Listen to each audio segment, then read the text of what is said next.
How's the camera look? Fine? It's good. Good morning, everybody. We're on. I have my guest, Fred Nelson III. Sorry we're a little late. We had some technical difficulties, but all that's been worked out.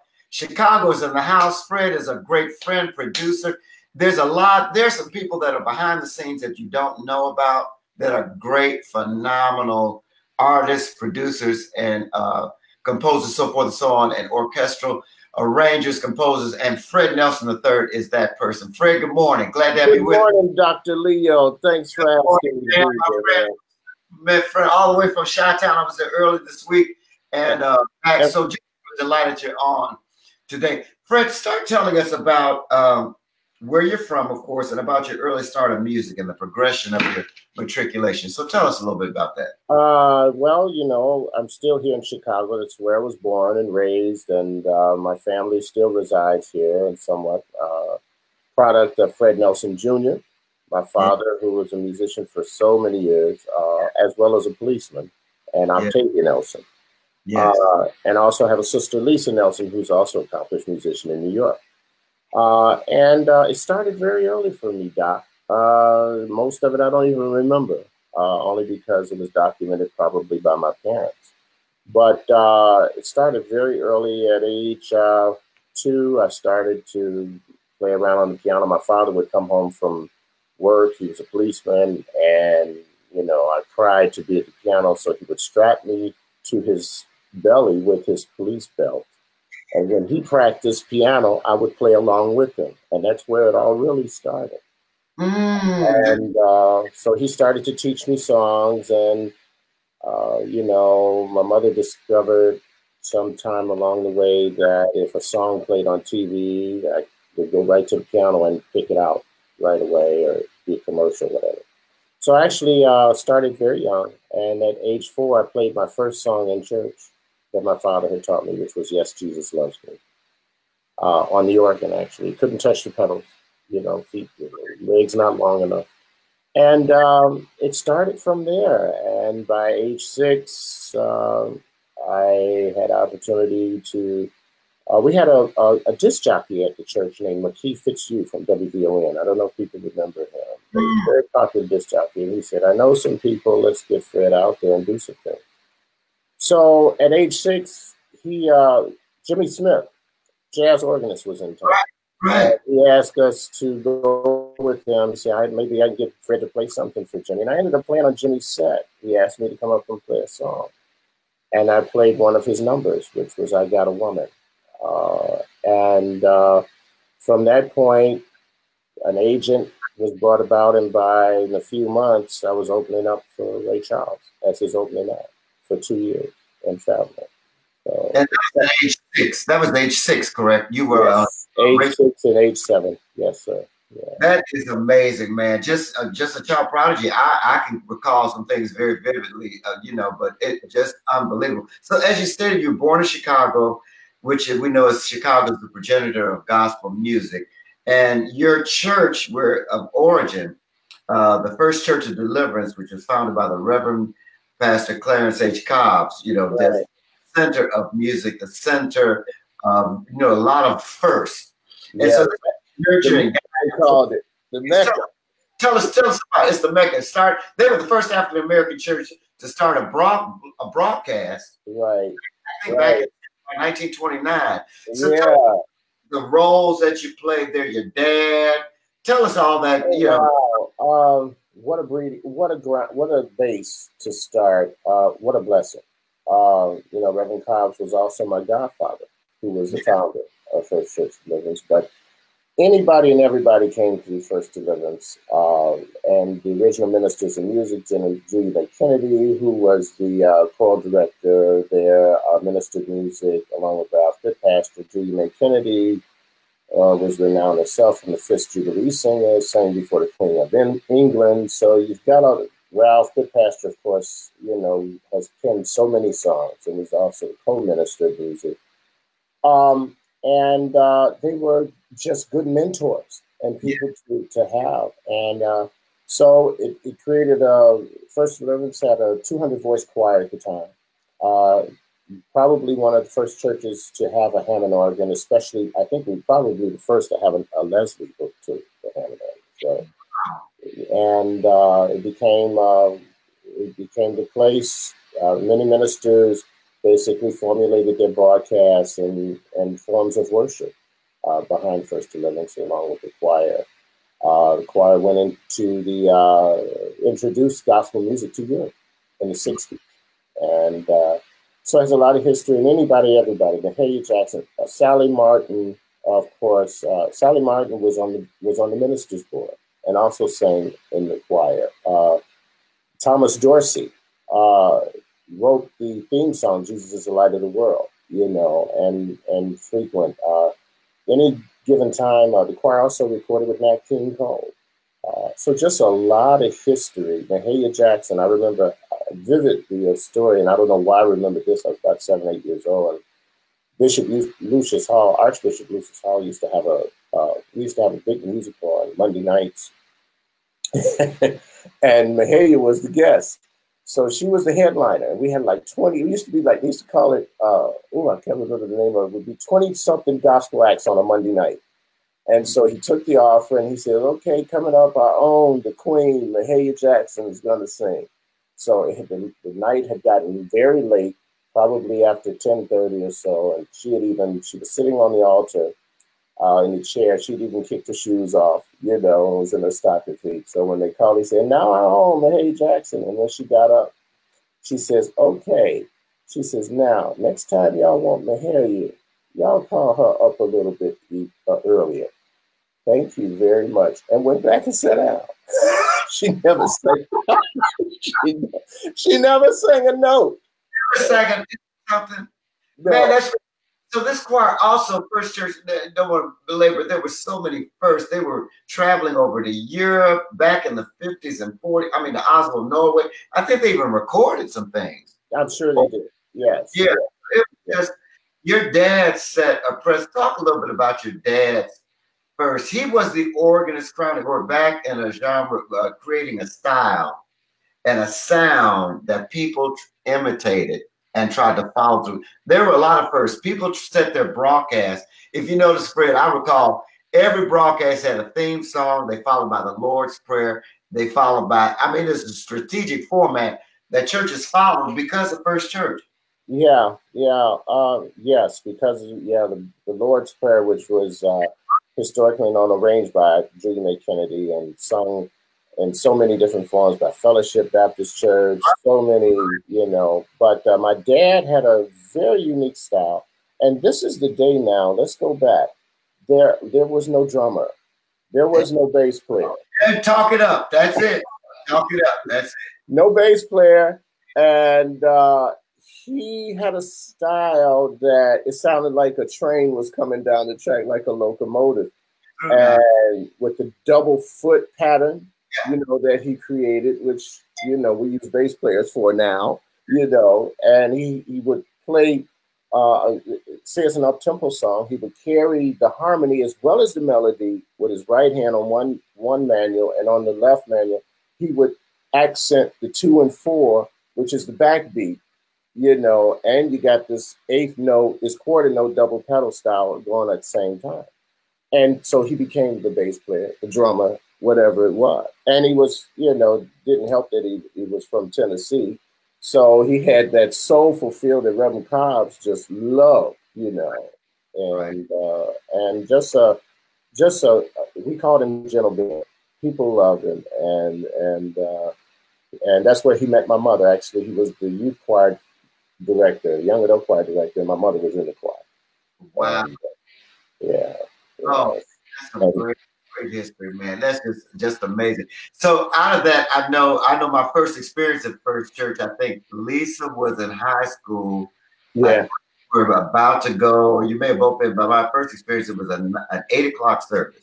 First time attending First Church. And I remember seeing 2 Steinway pianos, that organ, Hammond organ, then the other Hammond organ, 2 organs on the floor, 2 pianos. It was just blowing my mind. And then a seat, I remember. So it was like a theatrical production. Yes, it was. And I'm like, this is 8 o'clock. And then they were telling me, I was with Charles Clancy's sister. She said, oh, there's an 11 o'clock broadcast. I was probably 16, something like that. But it was overwhelming. So Fred, after First Church, while you were at First Church, you were still, I guess, high school. Yeah, you were still in high school. Tell us about your transition from First Church. Johnny Coleman, who was another trendsetter, and Robert Mays had the creme de la creme, fine choir, fine ministry. They sought you out, and tell us about that journey and Johnny. You know, and let me mention that Dr. Wooten had played a part of this. Oh, okay. There you go. Robert Wooten and Bobby and I are still great friends today and colleagues. But Robert Mays, Reverend Cobbs asked Robert Mays to come do a concert at the church. Okay. First Church of Deliverance. In fact, he bought 2 brand new Steinway pianos just for that concert. The ones you see up there now were bought, and he brought one of them down, put it on the center of the altar just for Robert Mays to do this concert. So you're telling me Cobb's preacher brought these? Yes. We see now. My goodness. And he brought 2 brand Steinway pianos, grand pianos, and 7s. And so Robert Mays, who was good friends and buddies with Dr. Wooten, said, I need an organist for that concert to help me out. And so Dr. Wooten said, well, Fred Nelson's right here at the church. Give him a call. I'm sure he'll play with you and help you out. So that started that relationship. And a few weeks later, Bob asked me, would I come on board? He had just accepted, maybe been at Christ Universal Temple for a year, and asked me would I come on board as his organist. So my mother asked me, she said, well, how do you feel about that? Do you really want to do this? And I, without hesitation, I said, Mom, it's time for me to go again. And Bob Mays, Reverend Robert Mays, was such an exceptional musician. Yes, he was. There was a point in my life where my life changed as a musician and as a person. It was because of him. Because that, working under him, he had done Broadway, he had done gospel, he's a classically trained, you know, a vocalist as well, not just a pianist, but at Howard University. Right. So it was just something I needed to do. And I had classical training. I started, you know, training at the conservatory, Chicago Conservatory at age 4, because my father felt I needed more than what he could give me. When I started classical organ at age 6. So, you know, I was able to come in because Bob wanted to do anthems. You know, and the choir was well-versed. We did everything from Broadway, anything, you know, on a Sunday. And he opened the doors for me, actually, to do commercial work because he did a lot of radio and TV commercials as a vocalist. Mm-hmm. And so they called him one day. We were at the church and said, we need you to come and do this McDonald's commercial. He said, do you have an organist? We need to bring an organist. He said, oh, my organist is sitting right here. And so I went down, and the producer we worked with, Butch Stewart, came into the studio during one of the breaks and said, do you write? Do you orchestrate? And I said, yes. And from that point, that opened up the doors, and I did commercial work for over 30 years after that, you know, as well as formulating my own company and orchestration. And, you know. That's amazing how these things connect one relationship to the next relationship. Relationships are key. I mean, First Church, your connection with the Wootens, which connected you to Bob Mays, which connected you to commercials, the things that you're doing, you know, you're doing to this day, just phenomenal stuff. So you mentioned earlier about your studies. You studied organ at 6 and 7. Did you start at Chicago Conservatory of Music? Yes, sir. Yes, sir. I remember because I was there too with Grace Tishy. Oh, really? Wow. I remember my mom was mentioning. She said, great Fred was at Chicago Conservatory. All right. Who was your organ professor? Who did you start organ with? You know what? I don't remember his name, unfortunately. Younger guy, but you know, when I came in, my father had already taught me the fugue in D minor, and he, you know, of course I knew it. I wasn't reading as well at that time, but you know. Yeah. Wow, great. So Fred, so you continue to move forward with so many musical gains with your career. You've become a renowned producer, music director, and for many radio and television shows, commercials, movies, projects. So share about some of those experiences and your clientele. That you yes, I started out, as I said, I was writing with Morris Butch Stewart, Joy Arch, and then met Paul Wilson. And, you know, Paul Wilson his mother and father were very you know, huge musicians in the crowd, and Odessa Wilson, and was his mother. And so there was a connection there because we both had something in common. And I started writing for him for a number of years before formulating my own company. But Paul was a great mentor, a really fabulous mentor. And we connected because we anything that came, any call came to the door, whether it was classical, country, Irish, whatever, we could tackle it and make it happen. And so many clients that I worked with Burrell Advertising, just did a video with them. Leo Burnett, a lot of the majors that we did with Pillsbury, Poppin' Fresh Dough, you know, whatever, American Airlines. You know, I did a lot of the piano work under Cliff Colnut, who had who's also like an associate conductor with the symphony. The Rhapsody in Blue piano, you know, for United Airlines. So, you know, and I think the key here is preparation. And that's what I try to talk to the younger musicians about, you know, and guys who want to talk to me say, well, what is the key to your success? It's preparation. You know, it's preparation. So when the phone rings and someone says, we need you to do this or can you do that? You can say yes. And it'll, you know, and then preparation to the point where you can do it well. And that has a whole lot. And I had a lot of preparation. What's key for me, probably, I would say, as far as preparation, believe it or not, my mother was the disciplinarian in the house. She made sure Lisa and I heard every kind of music you could think of on the stereo. And she played music all day long, whether it was the thing she liked, which could have been Supremes, it could have been Dionne Warwick, but we also listened to Tchaikovsky, and Bach. And this is music she would make sure we heard all day long. So you're taking all of this in and you're thinking to yourself, how does this work? And how does this do this? And you know, she's one to make sure we practice, you know, and relentlessly. And so we were always prepared. And if we already knew a song, she'd make sure we did it again, just to make sure so when we stepped out, you know, we were ready. And you saw that, you experienced that preparation and that exposure that you at least had. I remember, Fred, it had to have been, I'm real good with years and dates. I think it was 1977. I think you were graduating from high school on your way to Oberlin, and you did a joint recital at Christ University Temple. Right. Yeah, that's a lot. Right there.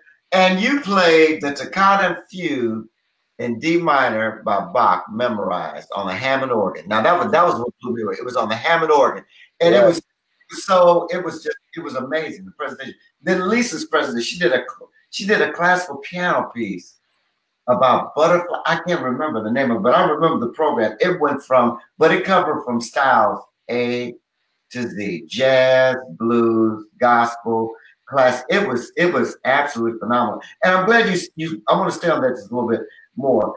A lot of the musicians that were running in I hate to say millennials, Gen X's, it's the preparation that and a lot of them are super skilled. But talk more about the preparation for guys that want to venture out into what you are doing in terms of these commercials. You've served as producer with the Stellar Awards, all these major award shows and commercials. So what is it that they're looking for? What is it that you would be looking for? Because you're in that position now to start hiring and looking out. What are you looking for? Well, I do. I hire a lot of them. And one reason, you know, is to keep me young. Because they bring that, it's a partnership, you know? Yeah. So it's like, okay, here's the new flavor that people are loving, especially with Stellar Awards and stuff like that.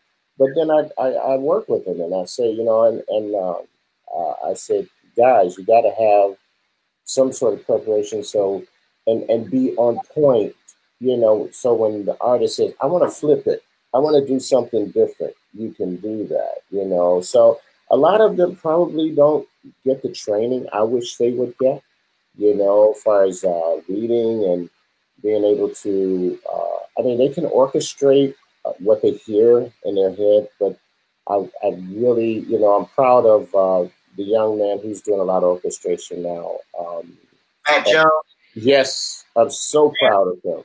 Man, that dude is off the chat. I'm going to find him to interview him next week. That Matt Jones, it's amazing. Yeah, and he's doing amazing things, you know, and doing string. And I, you know, mentored him a little bit. He called me. He said, "Fred, what do I need to do? I want to see what you do." And I even hooked him up with my assistant, you know, to get him set up from a business standpoint. And she helped him get his contracts together and that sort of thing. And he worked with me. I had him work with me on an Aretha job. He played aux keys, which was the string parts. We did a job, I think it was Ravinia. I think one of the Ravinia jobs, and he played string parts. But the reason I brought him in is because I know his string background, and he studied. And a lot of the parts, a lot of the parts for Aretha's book were notated, and I knew he would be able to read those. But for the ones that weren't notated, I know he could create something. Wow, that's great, Fred. That's good stuff. So you have, as we said earlier, you're a producer, musical director. So I've seen your work. We've seen your work with Aretha Franklin, Anita Baker, Jennifer Hudson, Celine Dion. Share some of your experience with those. In particular, we know we just lost Aretha. I saw you were the main point person for that service. And Rudolph and Rudolph Stanfield, his interview, he said when he was called, he said, "There's no way. Let me go. Fred Nelson has to be here." So tell us about your interaction. I saw the last November 2017 clip performance of what as well, and you were with on that. So tell us how that journey began, as well as fusing about some of your other major artists that you work with. How did that start with the Well, again, you know what? We are so rich in Chicago in talent, and our talent just. Our guys, our musicians are playing for everyone. And I have to mention Richard Gibbs. Richard Gibbs, yes. Rita went to Richard. He had played for her for, almost 20 years. Wow. And so, I mean, Richard knew Aretha so well. I tell people, it's a little joke. I said, Richard knows what key she breathes in. Wow. He could pick her up. And when she kind of went off on her own in a concert, I look at Richard and I step back. I say, "You got it, buddy. You got it." And he knew, and he looked at me. He said, "Wait a minute," you know. And he knew where she was going. He could just feel her, you know. But again, it's and even Percy Beatty, I talk about this. And Percy, you know, he's the one who even brought it back to my mind. It's all about relationships, man. It's so much about relationships. Even you and I, we go back, Leo. I mean, you know, I know you worked at Christ Universal Temple too, and with Charles Quincy, and you know, so it's so much about relationships. But anyway, Richard was the one that brought me on with Aretha, and Aretha went to Richard. She says, "I need a new conductor." You know, and Aretha was known for, you know, using people for a while, let them go for, you know. H.B. Barnum had done a phenomenal job, let me tell you, with Aretha, but you know, they have their little fight. She even fired me too a few times, you know, but she called us back, you know. So you know, so he called me, he said, "Aretha needs a conductor." I said, "Really?" He says, "But there's only 2 people that I could recommend to her, because they have to have the background, not just, you know, have the technical skill to read the charts and lead the band and orchestra, because we always had like 20-something pieces on stage everywhere we went. And we hired horn players in every city, as well as a percussionist. We would only take the rhythm section and sing it. And we carried around 4 crates of music, 360 songs in these books, you know. And at any given time, she would pull something out of there that she wanted to do. So I said, "Richard, okay, I'll look for it." He said, "Well, just be around." So finally, I got a call. And from the agent said, Dick said, "Miss Franklin is going to be calling you." And I said, "Oh, really?" So I said, "Okay." So she called me. She said, "Fred, I'd like you to send me a resume." She's very busy, very business. "Send me a resume, and I'd like to consider you as one of my conductors. And I'm looking at you or Ray Chu." So I said, "Okay." So I sent her the resume. Her fax machine, come to find out later on, never was working. And that's all she used. She wasn't doing email at the time. So she called me. So next thing I know, we talked and we had a good conversation. So she says, "I'll let you know." So then next thing I know, a travel agent is calling me saying, "Fred, I need you to get a ticket to New York." I said, "For what?" He said, "Well, Miss Franklin just called me and told me that to call you to get a ticket." I said, "Okay." So I called Richard. I said, "Richard, what's going on?" He said, "I don't know. No one told me anything." So I called the agent. I said, "Dick Allen." I said, "This is Fred Nelson. We hadn't settled on any money or anything." He says, "Well," I said, "I understand the travel agent just called me and said get a ticket to go to New York." He said, "Have I been hired?" He says, "I don't know." So then he calls Aretha. He can't get her. He calls me back. He says, "Just get the ticket and come on." Right. So I said, "Okay." So I got the ticket. Richard got me geared up for a couple of days, as well as he could, because we had no music in front of us. Right. And so I got there, and she said, "Okay, well, you're going to go to what is it, SIR, and rehearse the band, get them ready. I won't be there for the rehearsal." I said, "Okay." She said, "Just come to my dressing room before the show." So I did that, and couldn't get before the show. So she had just come off another hiatus, and so the paparazzi and everybody were around the dressing room. I never did get to see it. Never did get to see it. So it's time for the show to start. And I said, "What should I do?" The security guard and her companion, Willie Wilkerson, said, "Just go on and do the show, man. Just go on and do the show." So I had never laid eyes at her at this point, Leo. We'd never seen each other. So I go on the platform, I count the band off, we start the overture, we start going. She comes on stage, she looks at me, I look at her. It was a tight stage that night. We're about 2 feet away from her. She says, "Hi, how are you?" I said, "Hi, how are you?" And we went on with the show. Never rehearsed with her. That's unbelievable.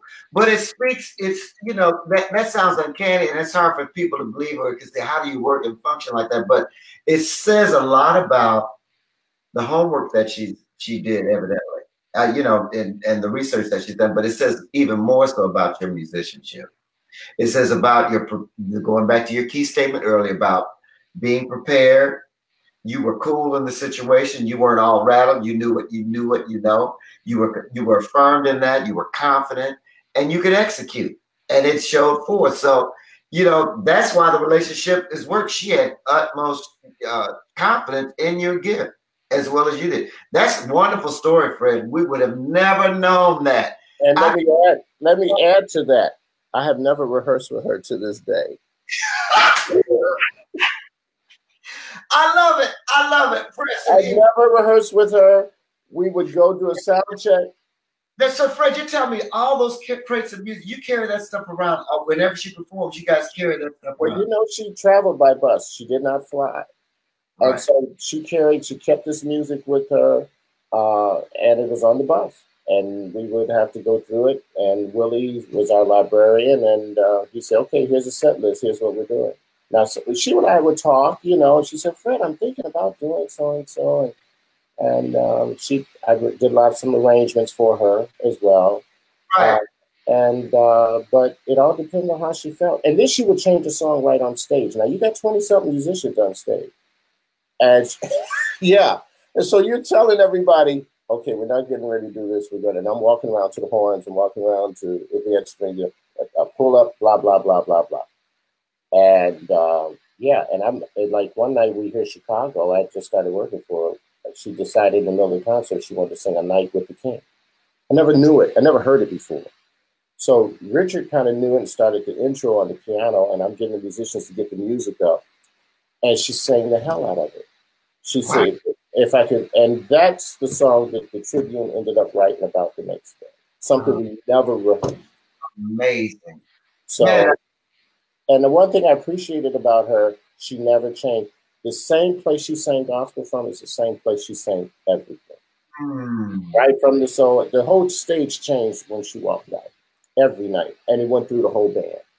And I just had, And so, Fred, you never saw that. I even sensed that even in the midst of her illness, that she still, you know, that weight and that commitment to the music, she continued to convey. Consummate professional. Consummate professional. Even, I mean, you would go past her dressing room an hour before a concert and she's vocalizing. Wow. She's vocalized. You can hear la la la la la la la la la la. You know, the consummate perfection. And then we had to make sure we recorded every show. And she would, I had to hand her, or whoever was doing tech would have to hand her a CD of that show before she left the theater that night. First thing she did when she got in the limousine was have the limo driver put that CD into the player so she could hear the show. And she'd start working on it and listening to it. And then I get a call the next day. Okay, Fred, here's what I heard. Here's what we need to change.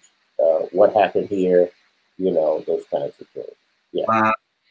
Listen, Fred, that's some more. We've got so many questions. I've got some. You're spawning stuff up, but listen, I got a question from one of our viewers. Sure. Paula Sutton-Burke, who is a consummate musician and choral director. She said, ask Fred to highlight 5 things our HBCU should be reinforced to our young musical entrepreneurs that are looking to get into the music business. I'm going to leave that question up so we can just look at it. Okay. I think that's a good, that's a great, Dawala, thank you. We love you. She is just she's with the Winston-Salem. Give us the name of my brain is moving. Her choir is phenomenal. She's a brilliant musician. But go ahead, Fred, and dialogue on that for me. Let's see. My daughter graduated from Spelman, actually. So there's a relationship there with, as you know, with, who was the organist and director there at Morehouse? Yes, Professor Whalum. And you can see with Kirk and, you know, the family, you know, how that went right through them as far as, you know, they're very well-versed musicians. Right. And I would say as far as here's the thing. And my training was at Oberlin and at DePaul, you know. I never was really as involved, but the one thing I can say is, which would be key for the students in our schools, HBCUs, is to make sure that they can do, just like be prepared to do anything, you know, and be able to take those rudiments, if they learn those classical rudiments, and apply them so that they can be very well prepared and valued musicians and have long careers. You understand what I'm saying? Sometimes with our students, we only prepare them in one area. You know what I'm saying? And and I think they need to also make sure that, you know, I tell a lot of my guys, listen to everything. Turn your radio to everything. And now you have no excuse. With XM radio now, you can listen to just about anything. And it goes back to really preparation. Relationships, we talked about that. That is so important, you know. You know, and just really zeroing in on your craft, you know, and stay with it, you know, really work with it. Yeah, yeah. And you guys, you have been an example of that, along with Joseph Joubert, along with Bobby Wooten. Yes. You know, just go down the line of the guys within our age, right? That you guys, you studied, you learned the craft, but also you didn't stay there, and you developed within the church. But not only you took that outside and experienced and pulled it all together. Yeah, you're able. I hope you got what he was saying, audience. That he said, "Be prepared," as Fedoria just put on the line. Be prepared to do anything. Listen to it all. Everything. You can't remain in a man. I listen to hip hop. Everything. Hip hop and everything. I'm looking at so much of that now within our musical frame. the guys that, you know, they're stuck in one area, but you can't. No. You gotta have so much exposure. That's wonderful. That's great Yeah. stuff. There's anything else to add to that? Say that again.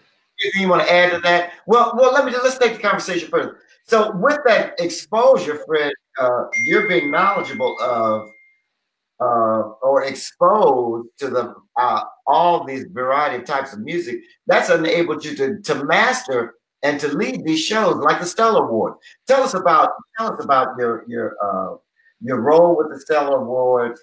How is it putting a show together from year to year? So tell us how that goes.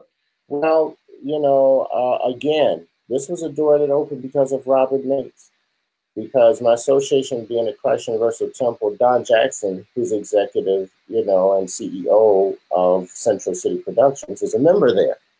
So when Bob made his sudden transition, and he knew I had, and believe it or not, I was already working under Bob with Stellar Awards. It goes back that far. When we had to do needle drop for the awards, I mean, literally, you find a place on the record to find a place. So, and James Cleveland, blah, blah, blah, here's your nominee. And so then that music, but you'd have to find a place where people really recognize the song. You can start at the beginning, like at the introduction, you know, so you start somewhere like near the hook, and that would take hours. So I was doing that. In fact, I actually did the track for the very first Stellar Awards, which was held at Christ Universal. I wasn't even at the show for the Hawkins, and it was an old happy day.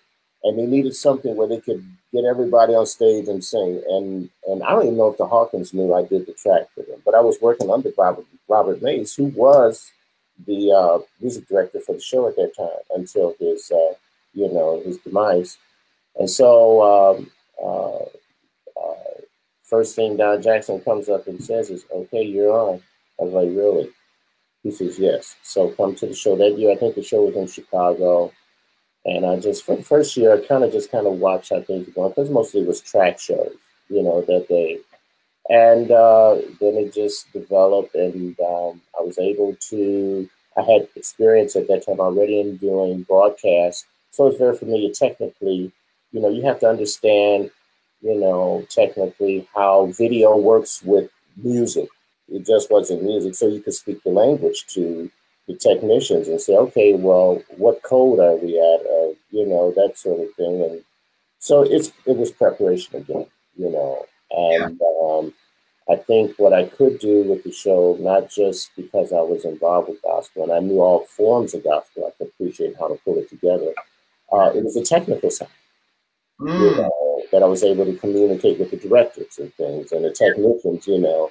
And if we had to, you know, someone's song had to be at exactly 3 minutes and 30 seconds, you know, working with the artist, say, okay, well, we got to cut this down. Let's do this. Let's try this, so that we stay, you know, on point as far as our schedule. And because every second counts in, every second counts in television. Television is a whole different animal to itself. You know? That's Fred. That's good. So how do you contrast? Let's talk a little bit about that. How do you contrast your experiences with being a producer and musician versus directing, conducting award shows, commercials, television, and film? Talk a little bit about that, because I want to, you know, people need to know there's a difference. Like you said, technically, hey, I got that. When they tell me the song is 3 minutes and 30 seconds, I'm on. I watched you at Aretha's, you know, you were walking around, you know, you were playing, you're in charge. It's like, dude, you need to be here. Ricky, move. You need to, I mean, I got the vibe. I can see. So talk a little bit about that, the versus the producer, musician versus directing, all that. Well, what I learned early on, Leo, especially during Stellar Awards, at some point, I couldn't do both. And that started, you know, Percy Bailey was with us first. And I said, Percy, great band. This is for the 25th. And you're going to have to serve as assistant music director for this show. Because, and he handled, you know, the band and some of the artists, you know, we worked together because I knew I was all over the place, you know, and I couldn't sit down and play anymore. So it was hard to concentrate on being a musician for the show as well as being the director and having something, because what we have to do was way past just being on stage in preparation for the show. It was a matter of getting the music licensed, that sort of thing, and make sure that stuff is covered, who the authors were. So, make sure that we could even use the music on the show, clearances, all those sort of things are part of the show that people really do not see, know. And we had collaborations, getting all 4 artists on conference calls, okay, and let them kind of jive with each other. And then at the end of the day, you're saying, okay, this is how it's going to be, that sort of thing. And there's a lot of stuff that happens behind the scenes, if you got if we have a small group, do we have 6 on this, or do we have a choir? So then, you have to work at a vocal contractor, Kim Fleming, who was part of that. I don't know if you know Kim, but anyway, she's worked with a lot of artists in Nashville. And I said, Kim, this is what we need for the show. And so you go back and forth, and you let her handle the vocal rehearsals with the background singers, and they come in and do their thing, or she put together a choir. So there are a lot of pieces that you have to kind of oversee and make sure that they're correct, and then be ready to change on a dime if something's not right, and so it's hard to wear both hats. And that's why I really don't play as much as I used to. Even at the church, at New Faith Church, or I'll probably play more at First Deliverance, but at New Faith, it's fully staffed, and I'm sure you understand this, Doc. There's a lot of things you have to deal with, and I have 7 or 8 choirs, from the little babies all the way going to the grown, and they all have directors, and the only thing I really do is kind of teach the mass choir, and that's usually for special events or something like Christmas, or whatever we're doing, Easter or special Sundays, That's Fred. That's really amazing to share, to hear out that side of the record, and it's making me think. Even with our Christmas concert coming up, we've got Gregory Porter, but the production side of it, we're doing television. We're adding hopefully another network, and eventually trying to get to national TV. So if we can get it there, we'll talk offline about. Okay. Need a person like you to look over and say, hey, now that you get this up, this is the bigger picture for that. There are a different set of eyes that are needed. Yeah. For those kind of things. This is great. So listen, Fred, we have so many I think the Wallow Simmonsburg at Winston-Salem, as I said first, great. I think she has her entire class listening. So I want you to share some valuable lessons learned throughout your career. What would you say for some valuable lessons that you've learned? Here's the one thing is the residual value of keeping your clients happy. It's amazing. And they'll be loyal to you if they know, here's one thing. We can call Fred, he's going to get it done. You know what I'm saying? And they know that, but you don't be afraid to ask for help, And I will ask for help in a minute from some musicians or collaborate, hey guys, and Philip Feaster is one of my mentees, who is now just extraordinary. He's a music director for Fred Hammond, and we do a lot of technical. He also serves as my technical guy, recording, and I depend on him so much, to help on the technical side too. And he's trained classically as well. Really? So, yes. Philip has classical training as well, and so we can speak the language to each other. Right. And he'll say, okay, he say, I got it. And if he doesn't have it, he's not afraid to ask me. He say, Fred, what do you mean? What do we need to do? And he'll take it and do it. And so, I think that it all still goes back to preparation. And you say this, even with singers, I say, singers say, I'm so nervous. And I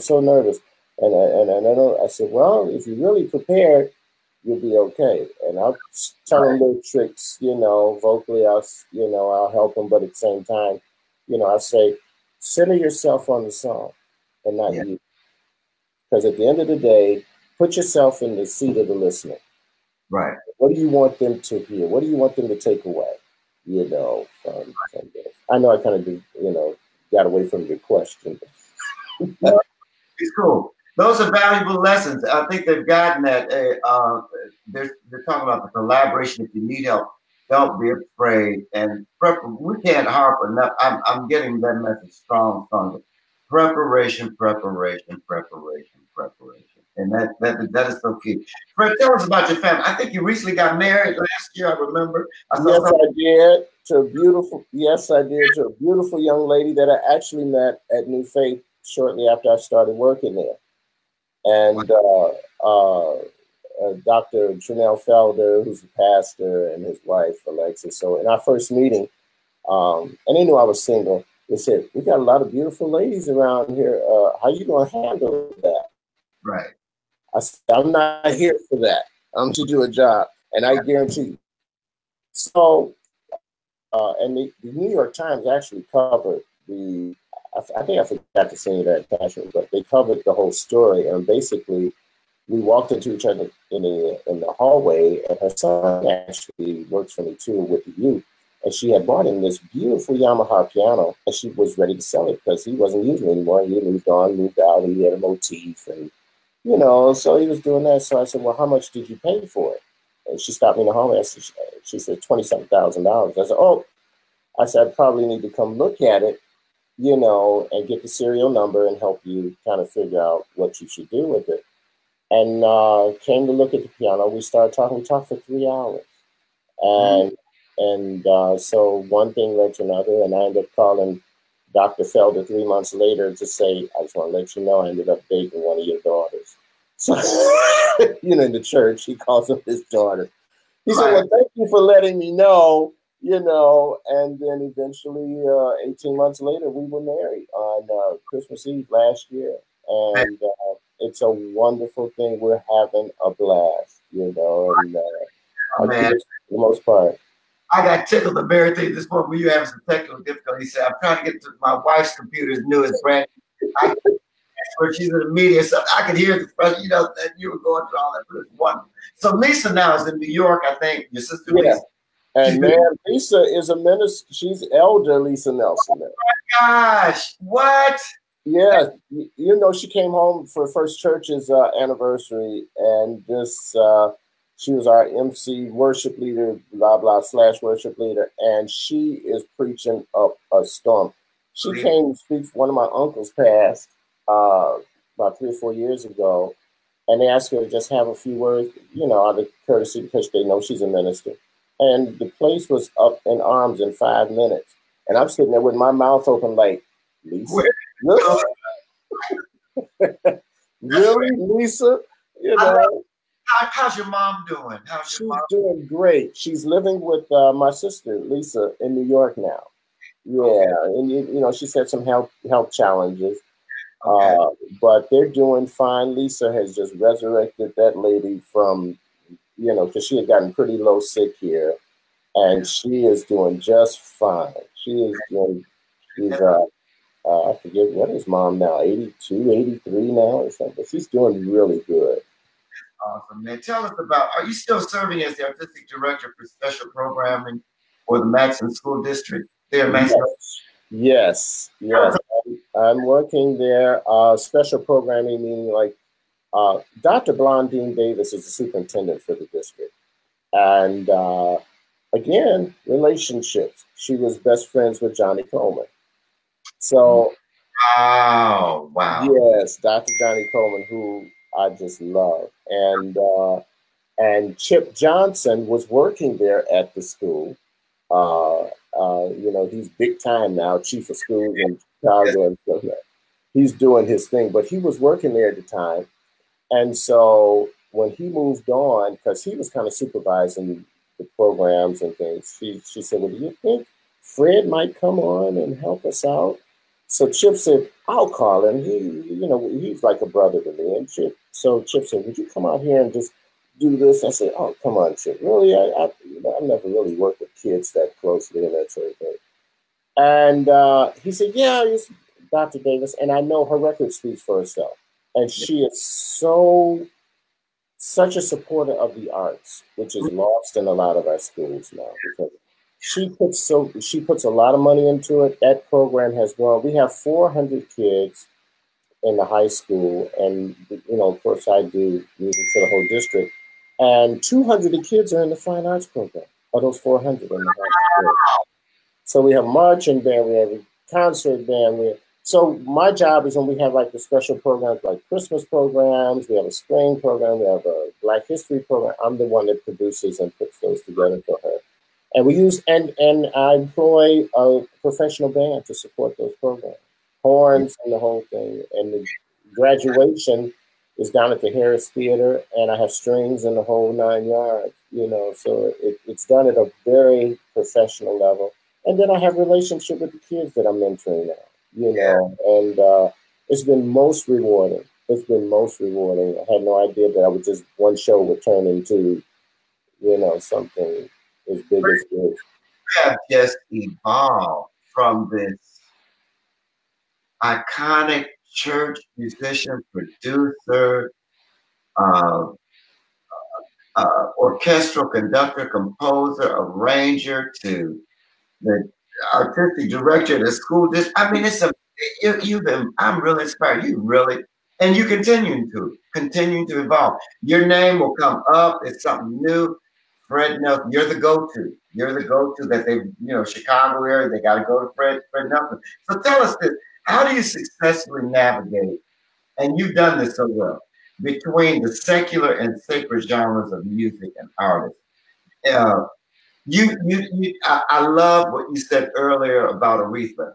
You made a statement, I should have captured the question, and you said whether it was secular or gospel, she commanded the stage. It was music. So how do you navigate that and you make the music authentic, whatever the style it is, you're true to it.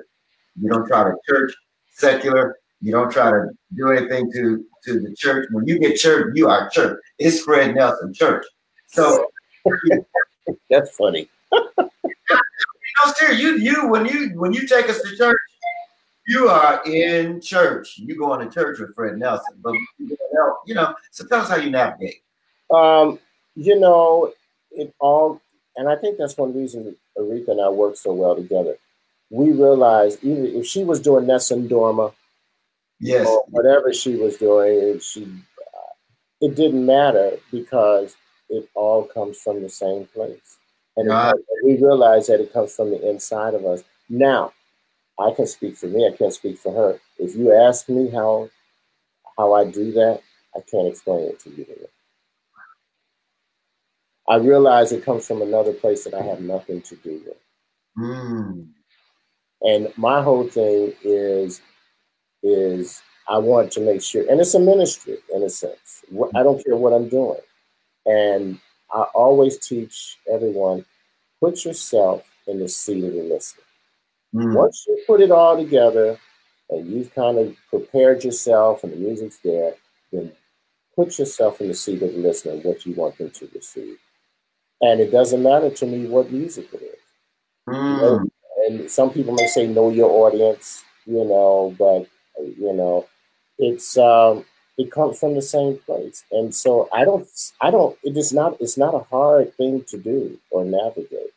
It's just, it all comes from the same place. And at the end of the day, I'm sure you know this, Doc, you want to know that your audience took something away from your performance or whatever it is, or your recording or whatever it is. You want to know at the end of the day, it was for them, not necessarily about you. And if you achieve that, I can walk away every time and say, and if something didn't work, then I want to look and say, what could I have maybe tweaked or done differently? But at the same time, at the end of the day, I'm never nervous when I walk into a performance. I'm never nervous because I really kind of realize it's not me. I get out of the way, and so it's not hard. As far as navigating between the two, there's no line. Yeah. There's no line. It's all music. It's all God's music. And I think, and at the end of the day, it's how we use it.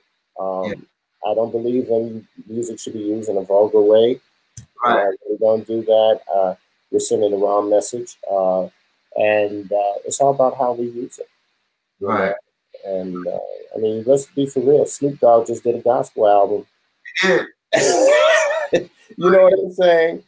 On my phone right now. Yes, sir. Yeah, and it wasn't bad. It was pretty good, man. It was, I don't know, really. Right. But it just proves again, you know, he does do other things, but the music comes from the same place, and he can still reach an audience. And you know, that's why. And this partnership with the sacred and secular, I think, warrants a discussion from the great minds as such as yourself. You know, I've been doing for a while, and I have no qualms with gospel artists. I love it. But I think the marriage between the sacred and secular, I'm more intentional with, especially like our Christmas concerts. We've had Aaliyah Adams, we've had Chrisette Michele, we've had Layla Hathaway. So now we're bringing Gregory Porter. So there are questions, there's pushback in the culture that I mentioned Memphis from some. Why would we do that? But like you said, music is music. It's how we place it. And you know, when we talk about the Johnny Colemans, Fred, long before, you know, I can remember as a child going to auditorium theater with my dad and mom because Johnny Coleman and Robert Mays brought in Duke Ellington. There you go. Auditorium theater to do the sacred concerts. Now that was back in that had to have been, I don't even know if Bob Mays was there. That had to have been 60s or 70s. I remember it. I couldn't appreciate it. But my dad wanted me exposed to it. Then we were at the auditorium theater with Duke Ellington, and our church was bringing Duke Ellington. So, you know, that marriage and partnership, I think, as you said, it comes from a special, really a special place. You hit it right on there. Tell us this: how can we maintain musical excellence within our church worship? As you mentioned, now you're still partnering, which is we're glad to hear and grateful. I'm saying that on behalf of so many. We're losing so many greats. But we're so glad that along with all the mammoth things that you're doing, you're still in partnership with the church. Tell us about where you are and then how your position at New Faith, and then which is by way of our former pastor's church. But how can we maintain musical excellence within our church worship? Well, a lot of that has to do with the relationship with the pastor and a good understanding, you know, deliverance. You know, Pastor Bryson, like brothers, in a sense, he's trying to maintain certain level. So he's a musician himself. You know, he was the minister of music and became pastor. But it really starts with, you know what I'm saying? And if the pastors can understand, you know, and you all can partner and say, here's where we want to go, here's where we want to be, and raise the level and the consciousness of the people, because that's really where it's at. Johnny Coleman, Reverend Cobbs. I mean, some of his friends were like Louis Armstrong. Louis Armstrong could walk in church. Right. We did an album with Earl Father Hines. Exactly. But they were very open to and raising the level of consciousness of the people to understand, you know, what needs to happen. And to get a musician that can do that. And mentorship is so important. I think that's, you know, that plays a real big part, Doc, in excellence in music in the churches now, because I came under mentor. You came under Charles Quincy. You know what I'm saying? You came under Robert Mays too. So all these played a big part in our lives in what we do now. You know? And I think sometimes it's not about just hiring a musician who can play the top 20, you know, Billboard hits, that sort of thing. But someone like, you know, and I know Donald Lawrence has chosen not really to work in the church, but the guy is amazing. You know what I'm saying? And he's another musician, an example of being exposed and has exposed himself to all kinds of music, you know. And that's so, you know, successful. So excellence, again, it's preparation. And then if you got a good musician, you see something really, then I would say the churches should invest in them. Yes. And the first church invested in my father's training. They invested somewhat in me and my sister's training. So if you want to maintain a level of excellence and see your music go higher, then invest, not just don't put the money in the musician's pocket for a weekly service. Say, I want to put you through school. I want you to go, and we're going to pay for it. Don't give the money to them. You call the school, and I would say where you want to go, and then if I talk to a lot of young musicians. A lot of them are really interested in getting the knowledge and guidance. But I think that has a whole lot to do. Yeah, that's great, Fred. That you're right. The church investing. Nathaniel Gums was on our session a little while ago, and he talked about how his church, I think Trinity Baptist, even on to the church in Charlotte, Friendship, how they all invested. He's now the director of chapel music at Yale. So I mean, this kid, right. Because the investment. I saw that interview. Yeah.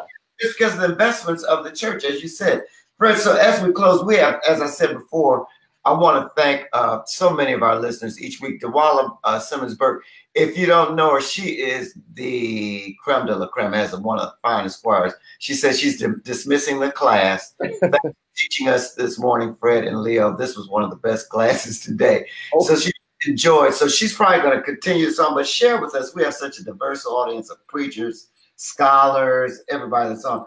What are 3 core standards? You've mentioned some that you deem necessary to ascertain musical excellence, and whatever the film. What are some 3? Look, these are the 3 things that I would say, irregardless, whatever your spectrum of music. But I think these are the essential 3 things that you need for musical excellence. Well, from the educational point, really know what you want to do at the end of the day. For instance, when I went to Oberlin, I went in as a classical music organist to study organ, classical organ. But I knew at the end of the day, Doc Leo, that's not what I was going to do. I knew at the end of the day. So when I went into school, I said, I want to study composition. And so they basically auditioned me out of piano. I insisted on a piano teacher. So they got Madam Walker from out of New York. And she would teach, the classes, and because I knew that's what I was going to be doing. So know what you really want to do. And let me put a pin right there now. Note, audience, he said he was admitted into Oberlin in the organ performance program. That was a rigorous program at that time. Oberlin, Michigan, Indiana, but Oberlin was a rigorous program. Fred was pretty tough, so I'm just letting you all know. Go ahead. Yeah. But, and then, so kind of know what you really want to do. And so I kept myself on that path. And if you can figure that out, unfortunately, I was able to know that early. Even though I was performing with Ray Charles, my band, my conductor for Ray's band was Donald Byrd. And Donald, so they sent Donald Byrd to my house. He had me play some songs, that I was going to do. And he would sit there and arrange the songs for the band right there in our home.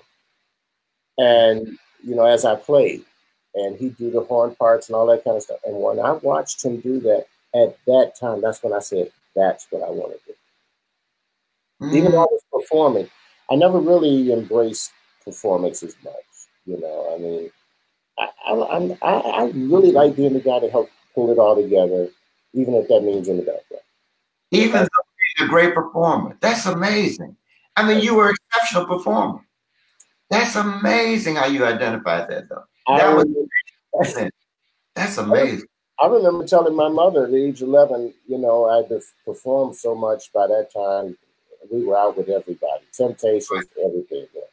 And I remember saying to my mother and father at age 11, we were driving down 79th Street. I don't know where we were going. And I remember leaning over in the front seat saying, I don't want to perform anymore. I need a break. Because I knew what I really wanted to do. Now, do I perform still when, necessarily? Yeah, but it's not really So it's about really knowing what you really want to do. What is your passion? You know, where do you, and then really know where your gift, you know, is. And you got to keep doing it. You got to keep doing it, stay in it. Preparation, we talked about that. I can't say that enough, you know. And then relationships, man. Yeah, yeah. Relationships is so key, you know. Yeah. And I even tell the choirs, you know, when they're performing, if they're unsure about something, I said, fool somebody. Right. Oh, that's good. That's good. I say, good. Fool them. Look like you're enjoying what you're doing. And, you know, if you don't know all the words, just be a team player and sell it. You know, sell it. Make people feel something. Because at the end of the day, that's all they want. That's all they want, man. Yeah. And you know, we have to continue. It's just like my rehearsals last night, just getting ready for Christmas. I hold such a standard, man. And people are drawn to that. It's just like people are drawn to your work. When you hold a standard of excellence, that this is, you don't come in late while I'm up. If I'm up talking, you don't walk in while I'm talking. Nobody. So, I mean, those are standards that people know. It draws, you know, people want to be connected to that success. So it's You're right. And you're drawing to that success. So it's like you're saying, Fred, the preparedness, knowing what you want. I think many don't know. I think some of these guys, people I've experienced, they think they know, or I don't know, but that's very key. Know what it is. Know what it is. And you know what? The other thing that's so important these days, Doc, is you got to be able to do more than one thing. You got to be prepared to do more than one thing. It's just everything is all. I mean, you have to know something about everything. So at this point, if you're working with a vocalist, you need to be able to, you know, help them and coach them. You know, as a musician, if you're a player, and you have to know technically, you know, some things. So you have to be very versed in several, you know, and that's going to keep you working. Yeah. Fred, you've modeled that for us, even for myself. I know I'm older, but I've always admired you, looked up to you, your great gifts, and your candor and your friendliness and your willingness to help and share. But you have been, man, just a model for so many of us for a number of years, and to watch you through church and then connect all the dots to bring all these genres together, still for the glory of God. It's still working as one thing. So, man, this has been an honor today. I know we had a little difficult early, but saying to our audience, so sorry for that. Oh man, hey, notice I was so patient. I wasn't even bothered about it because I'm just thrilled to have you on board, man. So I'm looking forward. I want to connect. I'll be home Thanksgiving, everybody. Okay. All right. So I'm going to connect with you over the Thanksgiving holiday. I'm going to we're going to get together. Maybe pull a crew because I was with Chip. Let's do that, man. And you know, Roderick's my brother, man. So you know, I was so glad to do that. We're gonna do it up. We're gonna do it up. So when I come, I'll be on that Tuesday through Saturday. So we'll hook up when I'm home. Okay. So Fred, I want to thank everybody for listening on. Look, share the broadcast. We're excited about it. We've got one more show next week at 9 a.m. I'm going to move it to 9. Our last guest up until then we're taking a break. It's going to be Dr. Jason Max Ferdinand, the director of the Aeolians Choir and chair of the music department at Oakwood University. Wow. So he will be our guest next week. That's going to be a great show. So prepare questions, prepare to share. Hey, Patrick Lundy is saying, hey, Fred. So hey, we've got a lot of folks on here that are sharing. So we know next week, I want to mention that we're getting several calls into the church about the Christmas concert, Friday, December 14th at 7:30 with Gregory Porter. VIP tickets are sold out. Go on Eventbrite. You can get your tickets. Go ahead. They're moving fast. Once it's sold, there's not going to be a second show. So it's going to be, we're really excited about it. Brandy Sutton from New York, Lemmy Pulliam, Collage Dance Collective, Carla. It's going to be a great evening. So Friday, December 14th at 7:30, Rome Choral Festival. RomeCoralFestival@gmail.com. We're still in need of some singers for that. So we're looking forward to it. My No Gimmicks book, I know I'm getting a lot of questions about it, that is coming out 2.0. The next one will be out hopefully by the end of this month. Let me finish the final by saying that, Fred, you mind dismissing us in prayer? Absolutely. And may I just say a great thank you to you, Doc Leo, for what you're doing, because this is just such a blessing to the musicians community, and, you know, bringing us together and giving us an opportunity to share. And, you know, with everything, I know you already, I don't know how you do it all, Doc. I really don't. But this, for you to take time out to make this possible. I think I'm grateful for the connections, Fred, that I've had. And I said, you know, it's like, why not allow people to, they want to know, they want information. People really want to know, how do I do this? How does Fred do this? Person that I've seen on Stellar Awards, I've seen him, but how did he get to that level and point? And people want to hear the stories. The stories are so important to be heard. So eventually there's some work on the way, maybe, of getting all these things published, but I have a YouTube channel. We'll talk more about it, but I want to thank you again for your time. I want to end with this quote that says, there is something in every one of us that waits and listens for the sound of the genuine inside yourself. It is the only true guide we will ever have. And if you cannot, you will all of your life spend your days on the ends of strings that somebody else pulls.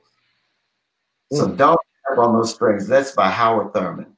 So, Fred, you mind dismissing us in prayer? Yeah, sure. Father, we thank you for this time and for this special moment.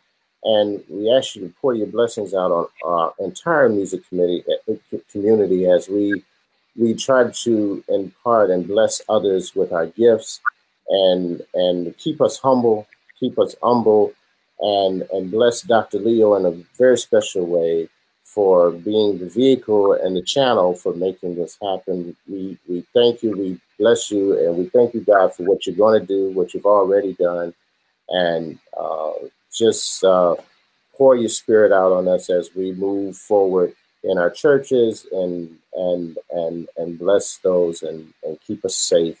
And everyone have a wonderful holiday. Thank you, God. In Jesus' name, amen.